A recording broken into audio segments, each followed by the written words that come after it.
Science डेचे आयोजन करण्यात आले. सिलिकॉनमध्ये आघाडीवर असलेल्या डाऊ कॉर्निंगच्या वतीने त्यांच्या उत्पादन केंद्रात सायन्स डे आयोजित करण्यात आला.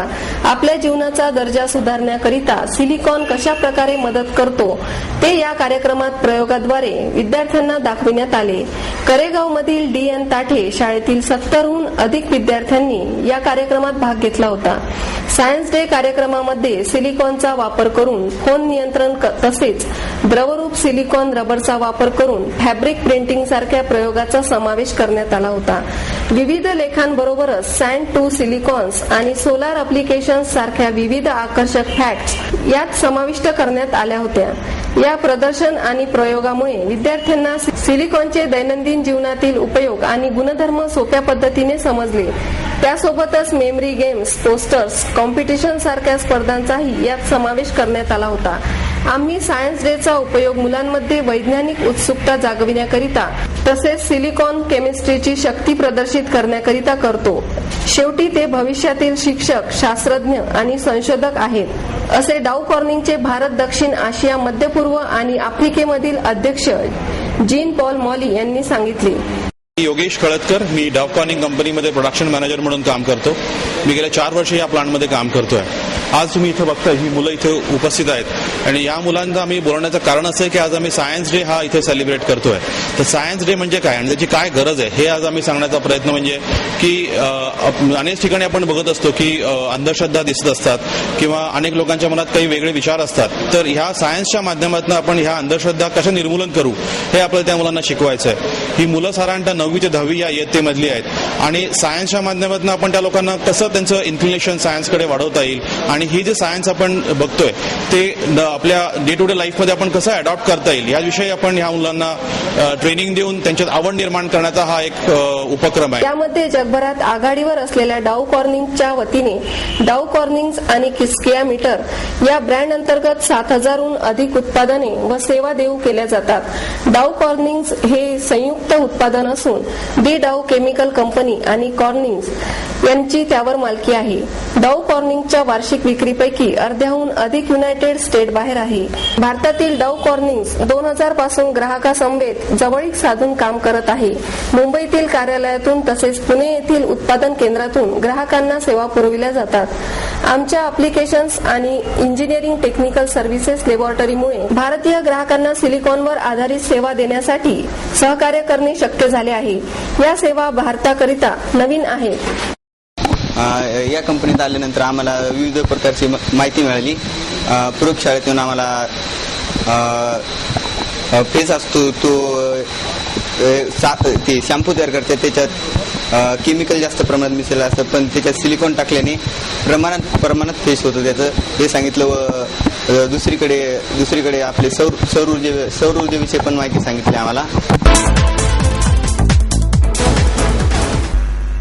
लायन्स सेवा सप्ताहांतर्गत विशेष विद्यार्थ्यांसाठी आयोजित करण्यात आलेल्या समूह नृत्य स्पर्धेचे उद्घाटन सराफ असोसिएशनचे अध्यक्ष फत्तेचंद रांका यांच्या हस्ते करण्यात आले. लायन्स सेवा सप्ताहांतर्गत विशेष विद्यार्थ्यांसाठी आयोजित करण्यात आलेल्या समूह नृत्य स्पर्धांचं उद्घाटन रांका यांच्या हस्ते करण्यात आलं. यावेळी लायन्स क्लबचे प्रांतपाल राज मुछाल, समाज कल्याण अधिकारी फुले आदी मान्यवर उपस्थित होते. या स्पर्धेत पुणे शहराबरोबरच निगडी, लोणी काळभोर, सासवड, लोणी कंद, कोरेगाव भीमा, हडपसर अशा ठिकाणांमधून आलेल्या 16 विशेष शाळांचे संघ या स्पर्धेत सहभागी झाले. या संघांनी कोळी गीत, नाच रे मोरा, देशभक्तीपर गीतं, गोंधळ अशा गाण्यांवर विशेष विद्यार्थ्यांनी नृत्य सादर केलं.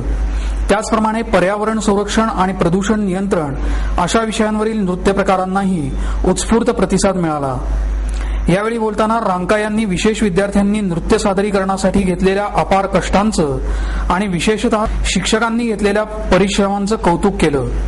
विशेष विद्यार्थ्यांचं जीवन सुसह्य आणि आनंदी करण्यासाठी लायन्स क्लब नेहमीच अग्रेसर राहील अशी ग्वाही मुछाल यांनी यावेळी बोलताना दिली.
कर्वे रोड येथील सावरकर पुतळ्याजवळ प्रतिकात्मक होळीच्या कार्यक्रमाचे आयोजन करण्यात आले.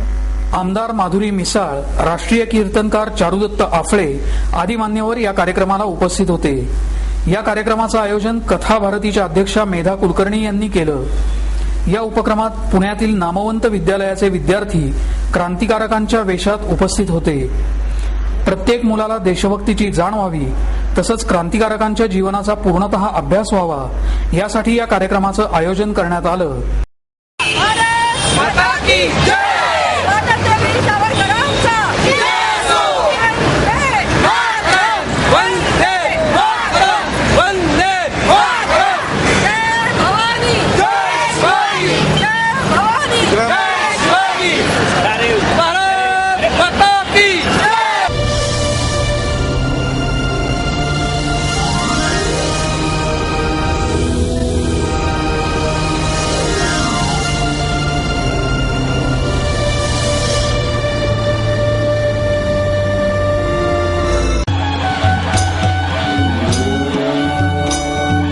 नमस्कार.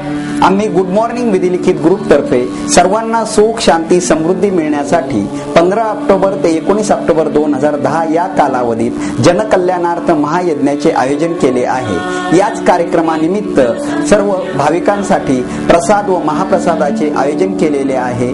सर्व भाविकांना मी नम्र विनंती करू इच्छितो की आपण या संधीचा लाभ घ्यावा. नमस्कार.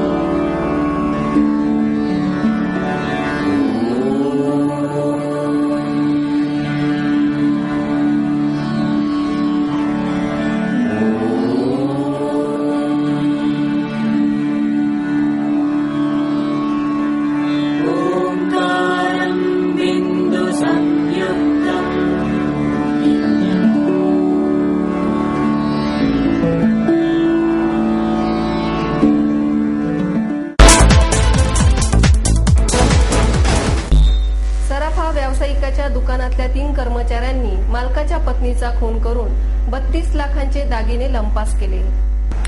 जयंती नागराज छाजेड वय 55 राहणार शुभम हाऊसिंग सोसायटी रास्तापेठ असं खून झालेल्या महिलेचं नाव आहे. या प्रकरणी छाजेड यांच्याकडे काम करणारे कामगार भरत आणि महेंद्र यांच्या विरुद्ध गुन्हा दाखल करण्यात आला आहे. सराफ व्यावसायिक नागराज छाजेड यांनी या संदर्भात समर्थ पोलीस ठाण्यात फिर्याद दिली आहे.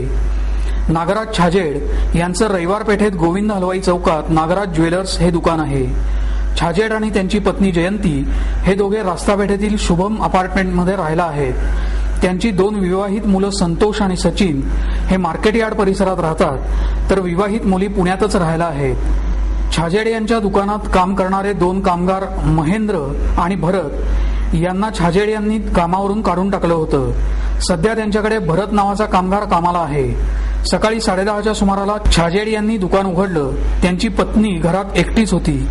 छाजेड यांनी भरत याला त्यांचा चष्मा आणायला घरी पाठवलं. बराच वेळ होऊनही तो परत न आल्याने छाजेड यांनी पत्नीशी संपर्क साधला. मात्र जयंती यांनी प्रतिसाद न दिल्याने दुपारी 1:30च्या सुमारास छाजेड घरी आले. फ्लॅटचा दरवाजा उघडा असल्याचं त्यांच्या लक्षात आलं.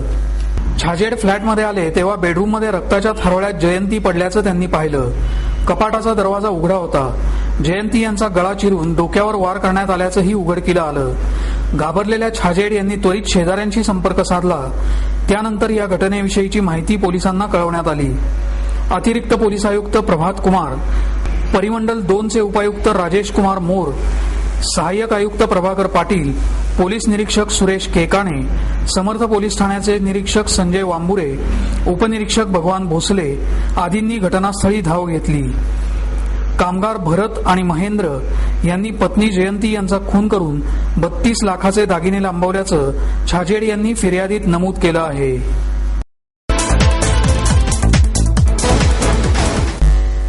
खासगी बसमधून आणला जाणारा 1.5 कोटीहून अधिक किमतीचा ऐवज ग्रामीण पोलिसांकडून हस्तगत करण्यात आला.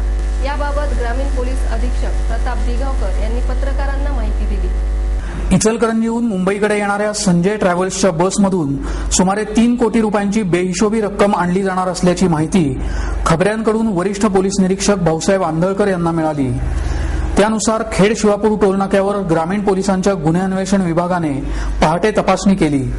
यावेळी पहाटे 5च्या दरम्यान तिथे आलेल्या बसच्या डिकीत कपड्यांच्या गठ्ठ्याखाली नायलॉनच्या पोत्यात 50, 100, 500 आणि 1000 रुपयांच्या नोटांची 1,52,69,300 रुपयांची बंडलं आणि 6 लाख रुपये किमतीचे सोन्याचे दागिने सापडले. या रक्कम आणि दागिन्यांच्या मालकीबाबत बसचा चालक अनिल मुळे वय 35 राहणार इचलकरंजी याच्याकडे चौकशी केली असता तो समाधानकारक उत्तरं देऊ शकला नाही. मात्र त्याने हा ऐवज संजय ट्रॅव्हल्सचे मालक महेश गजानन त्रिपाठी यांचा असल्याचं सांगितलं. हा सर्व ऐवज पोलिसांनी जप्त केला असून ग्रामीण पोलिसांच्या गुन्हे अन्वेषण शाखेचे सहाय्यक पोलीस निरीक्षक ज्ञानेश्वर गणोरे पुढील तपास करीत आहेत. याचप्रमाणे पोलिसांनी आयकर विभागाला याबाबत माहिती दिली असून आयकर विभागाचे अधिकारी आशिष श्रीवास्तव, अजय परदेशी, विद्वांस प्रसाद हे देखील समांतर तपास करीत आहेत. पुणे शहर आणि ग्रामीण भागात कुरिअर्स, खासगी वाहतूक संस्था यांच्या माध्यमातून मोठ्या रकमा आणि दागिन्यांची मोठ्या प्रमाणात वाहतूक केली जात आहे. यापुढे विशेषतः हवालाचे व्यवहार करणाऱ्या व्यापाऱ्यांवर आणि खासगी वाहतूकदारांवर काटेकोर लक्ष ठेवण्यात येईल आणि दोषींवर कडक कारवाई करण्यात येईल असं ग्रामीण पोलीस अधीक्षक प्रताप दिगावकर यांनी सांगितलं. श्री आंधळकर यांना माहिती मिळाली की बॉम्बेकडे जाणाऱ्या काही लक्झरी बसमध्ये काही अवैध प्रकारची रक्कम कॅश घेऊन जात आहेत. तर खेड शिवापूर टोल नाक्यावर पोलिसांनी नाक्याबंदीचं आयोजन केलं. त्यावेळेस एक लक्झरी बस संजय ट्रॅव्हल इचलकरंजीची MH09L 7602 या गाडीची तपासणी केली असता त्या डिक्कीमध्ये पांढऱ्या पोत्यांमध्ये कॅशचे नोटांचे बंडल असलेलं दिसून आलेले आहेत. आणि त्यावेळेस पंचासमक्ष ती कॅश ताब्यात घेतली.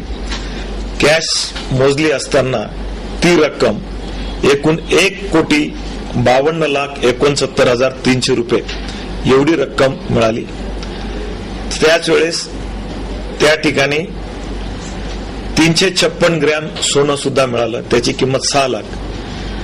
असं 1,58,69,300 रुपयाचा माल पोलिसांनी जप्त केला.